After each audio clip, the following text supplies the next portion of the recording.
आपण पाहत आहात महाराष्ट्र वृत्तदर्शन न्यूज, रोखठोक आणि निर्भीड.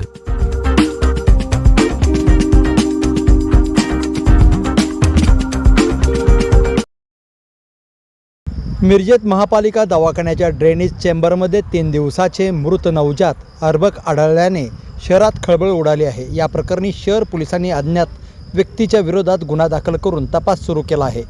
मार्केट परिसरातील महापालिका दवाखाना व प्रसूतिगृहाजवळ गुरुवारी दुपारी शौचालयाच्या नजीक असलेल्या ड्रेनेज चेंबरमध्ये पुरुष जातीचे मृत नवजात अर्भक आढळून आले. विशेष म्हणजे प्रसूतिगृहात दिनांक 23 पासून कोणतीही प्रसूती झालेली नसल्याची माहिती समोर आली आहे. त्यामुळे हे अर्भक नेमके कुठून आले याबाबत संशय निर्माण झाला आहे.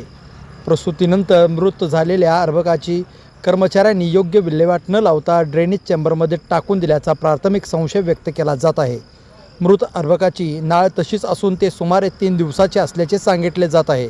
घटनेची माहिती मिळताच शहर पोलिसांनी घटनास्थळी धाव घेत अर्भक ताब्यात घेतले. पुढील तपासासाठी मृतदेह उत्तरीय तपासणीसाठी पाठवण्यात आला असून पोलीस अधीक्षक तपास करत आहेत. आज आम्हाला साधारण 6:45-7च्या दरम्यान ड्रेनेज तुंबलेलं असल्यामुळे ते काढत असताना एक अर्भक सापडलेला आहे. ते पुरुष जातीचा अर्भक आहे मेन म्हणजे. आणि ड्रेनेज विभागाच्या लोकांनी इथं सांगितल्यानंतर ते अर्भक बाहेर काढलेलं आहे. ते अर्भक आता PM साठी सिव्हिलला गेलेला आहे. सगळा स्टाफ इथे आहे. स्टाफची चौकशी पोलीस स्टेशन मार्फत होईल. सगळे पोलीस स्टेशनला आम्ही कळवलेलं आहे.